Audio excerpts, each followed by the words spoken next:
Cindy's Library. This is Cindy, and today I am going to go over what I have read for the first half of February. So let's get to it. First, I read The Fairytale Girl by Susan Branch.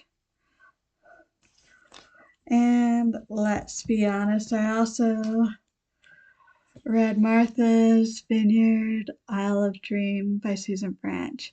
I do like this one better, but this one basically explains on how we got to here. This tells about Susan Branch's young days, getting married, the wonderful times, the difficult times, getting divorced, and then moving to Martha's Vineyard, and how that changed everything. So, quite enjoyable. And let's see a good one. She inserts actual things and does all her own drawings. Let's see. Here's another one. And she inserts quotes and sometimes recipes. So, multifaceted. I enjoyed it a lot. And I read the second Harriet Vane book in the Lord Peter series, Have His Carcass. The best mystery? Perhaps not. Do I care since we get Lord Peter and Harriet together? Not really. So this one, we have Harriet on vacation. After we left her, she does rather need a vacation, and she can afford to take one now, so she does. And she's walking from one town to another, basically along the coast of England. She makes a stop, has lunch, and maybe takes a bit of a nap.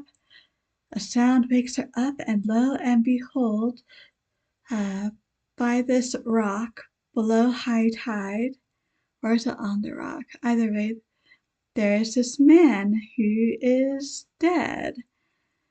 Fortunately, as a detective novelist, Harriet has some idea of what to do, and she does that before going on to the nearest town. And Lord Peter, of course, hears about this and shows up to offer help and support and ask her to marry him again, and things go on from there.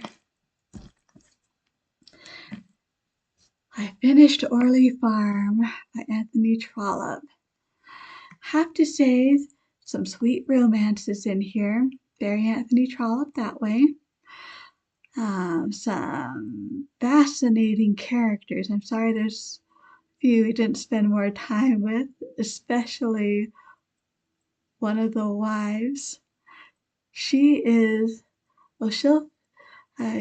feed herself quite well, but as for providing food for anyone else, including her own family members, she's quite the miser.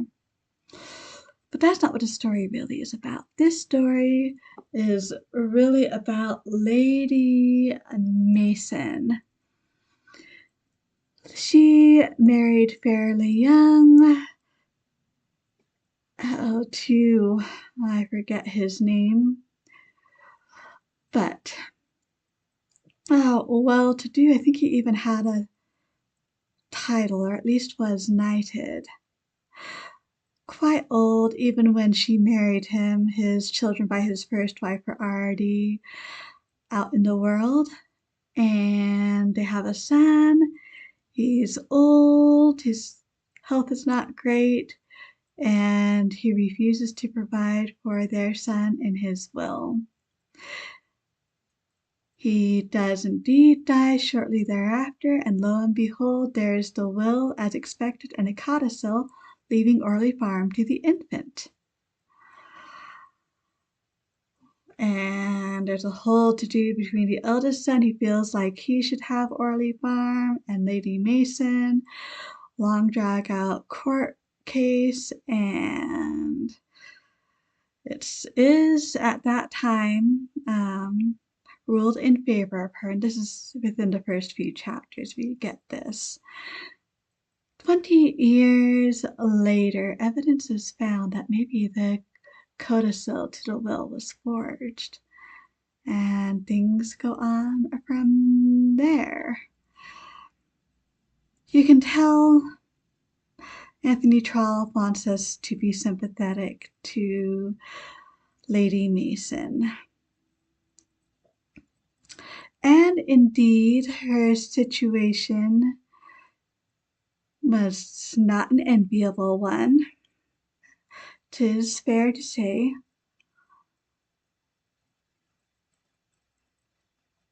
And I'm talking about the 20 years ago part. Her situation was not an enviable one, so that is fair to say.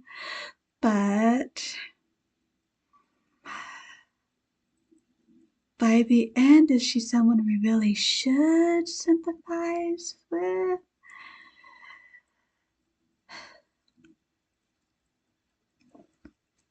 I feel in a way Anthony Trollope was trying to do with a lady in a different situation, the same thing he was doing with the main guy in The Way We Live Now, the great financier.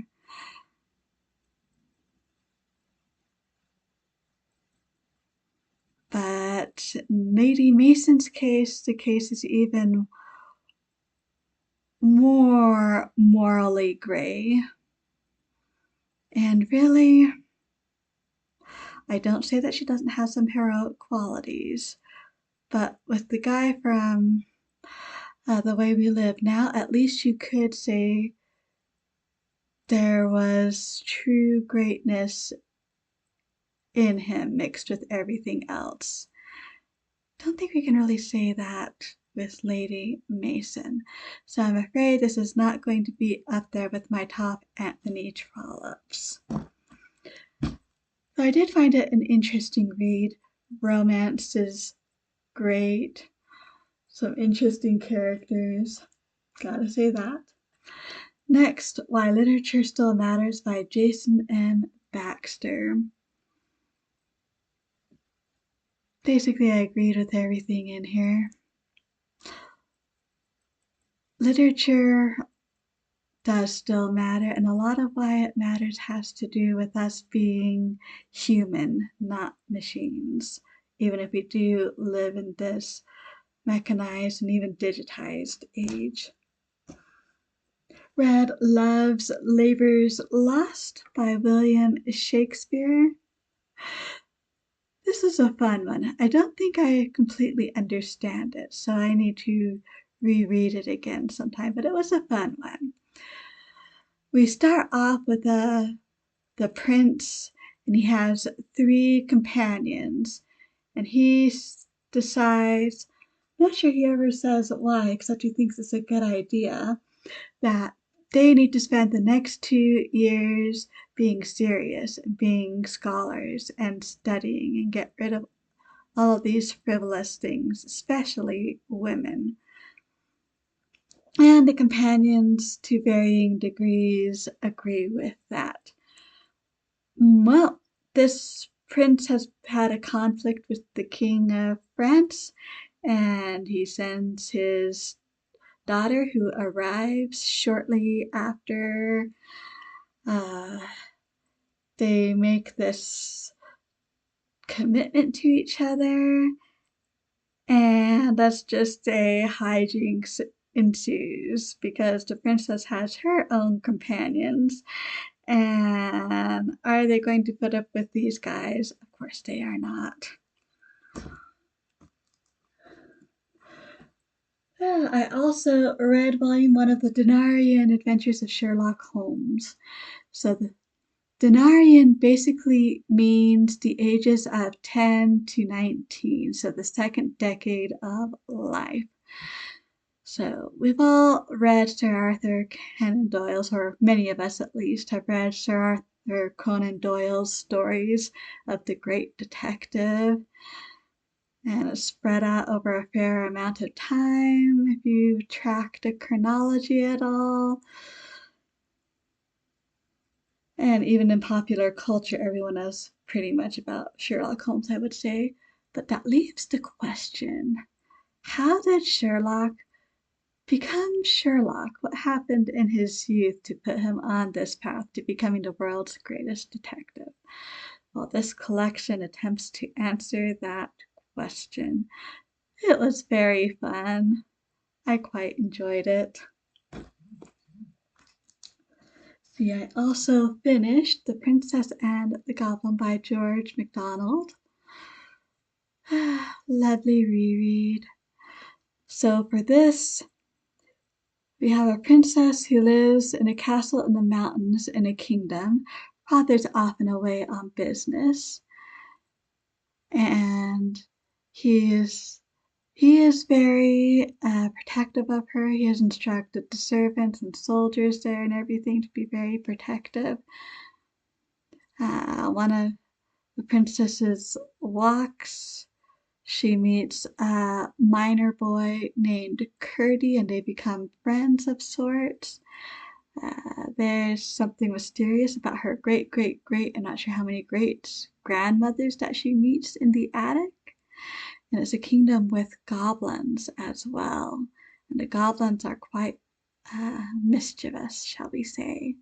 So, very fun to reread it.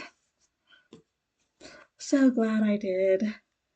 And let's see, what else did I read that I have not talked about yet? Okay, we have all of that. Captain Wentworth's Diary by Amanda Grange. So my book group is doing Persuasion this month, but we did Persuasion last month, which is totally, or I should say I read Persuasion last month, and they said we could read Captain Wentworth's Diary if we wanted to, instead of or as well as Persuasion. So I did. And it's basically the story of Persuasion from Captain Wentworth's perspective. One interesting thing is we spend fair amount, maybe 40% at the beginning, telling about the 8 years prior where Captain Wentworth then Commander Wentworth meets Anne Elliot, and they fall in love, and then she breaks it off. We get into some detail there that we learn about in Persuasion, but we aren't actually in that time period at all in Persuasion. And then it goes into actual Persuasion territory. And we get some details. We know Captain Wentworth has a curate or a brother, but we never actually meet him. Well, and now we do, and things like that. Quite enjoyable. It's an interesting exercise. What was Captain Wentworth actually thinking during the whole story of Persuasion? So, that is what I read for the first half of February. Quite enjoyable. Glad I was able to get to all of these, and I even read a few new to me things, as in not necessarily new recently bought, but new I haven't read them before yet, which is great in helping me whittle down the things I've never read before. So thank you so much for stopping by. I truly do appreciate it. Love to read about or learn about how your February reading has been going so far. If you've done Feb Regency or any of the other challenges, love to hear you're doing that and what you're doing for them. Thank you so much for stopping by. I truly do appreciate it. So till next time, I hope we all stay safe and healthy. And as always, happy reading.